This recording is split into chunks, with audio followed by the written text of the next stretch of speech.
இன்னைக்கு எபிசோட்கான second promo பார்க்கும்போது திவ்யா இவ்வளோ மக்கா இருப்பாங்க அப்படின்ற மாதிரி எதிர்பார்க்கவே இல்லைங்க.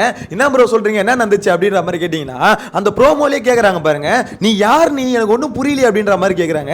ஏமா திவ்யா இவ்வளோ நாள் வீட்டுக்குள்ள இருந்து ஒன்றுமா உனக்கு புரியல, அவங்க யாருன்னு தெரியல உனக்கு, நடிப்பு அரைக்கிமா நடிப்பு அரைக்கி சாண்ட்ரா. ஸோ இது கூட தெரியாமல் ஒன்று சுற்றிட்டு இருக்க வீட்டுக்குள்ள அப்படின்ற மாதிரி தான் இருக்கு. இன்னைக்கு எபிசோட்கான செகண்ட் ப்ரோமோல எதுக்கு இந்த அளவுக்கு சாண்ட்ராவை மொத்த பேரும் கழுவி ஊத்துறாங்க. ஒரு பக்கம் பார்த்தீங்கன்னா இவன் அவன் பேர் என்னது பிரவீன்ராஜ், அவன் வந்து சொல்றான் வெளியிலிருந்து பார்த்ததுக்கு சரி இப்போ சொல்றான் பச்சை நடிப்பு, அந்த அளவுக்கு நடிச்சு தள்ளுறா அப்படின்ற மாதிரி பார்த்தீங்கன்னா பிரவீன்ராஜ் சொல்றான். இன்னொரு சைடில் வியானா வந்து பார்த்தீங்கன்னா இவங்களுக்கு மட்டும் தான் குடும்ப குட்டில இருக்கு, நாங்களா என்ன அனாதை பிள்ளைங்களா அப்படின்ற மாதிரி பார்த்தீங்கன்னா கேட்டுட்டு இருக்காங்க.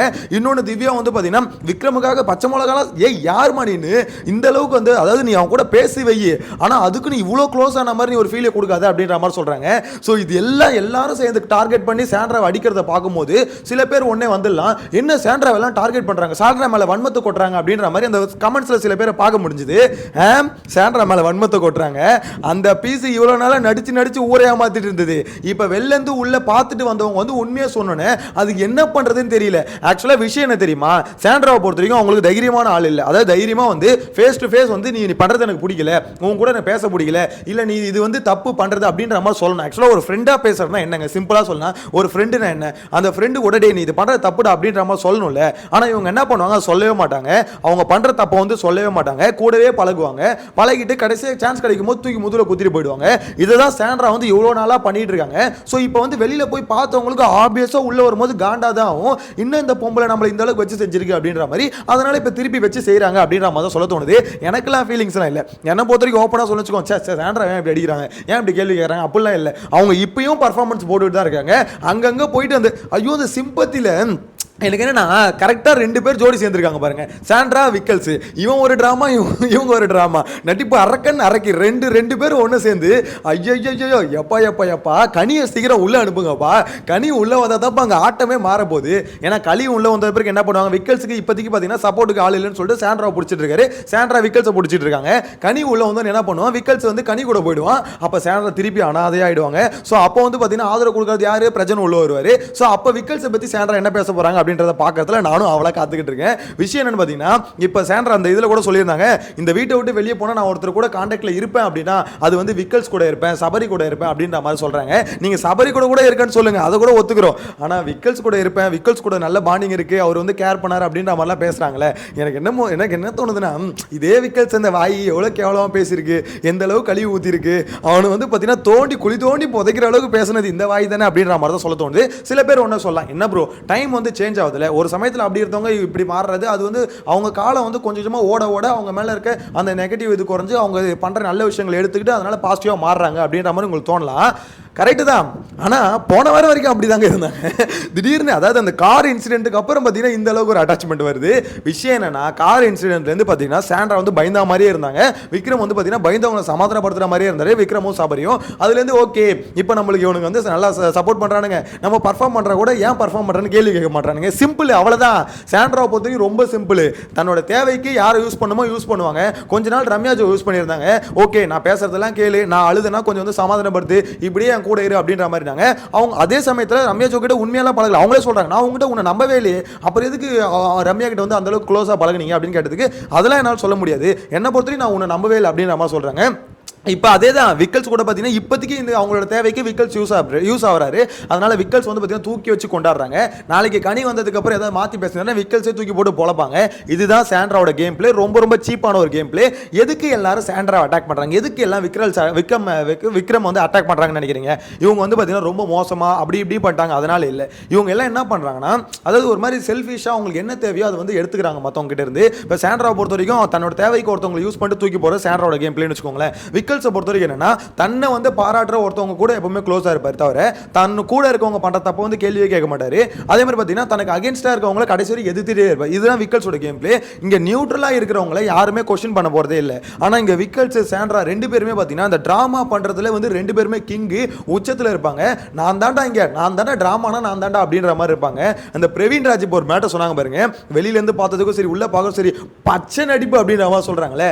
யோசிச்சு பாருங்க, நம்ம டிவியில பாக்குற நம்மளுக்கே அப்படி இருக்குன்னா வீட்டுக்குள்ள போய் க்ளோஸ் அப்ல பாக்குறாங்களா சாண்ட்ராவோட நடிப்பை, அதை பார்க்கும்போது எவ்வளவு இரிட்டேட் ஆகும். நடிப்பு அரைக்கிடா என்னடா இப்படி நடிக்கிறா அப்படின்ற மாதிரி உண்மையிலே சொல்றேன்.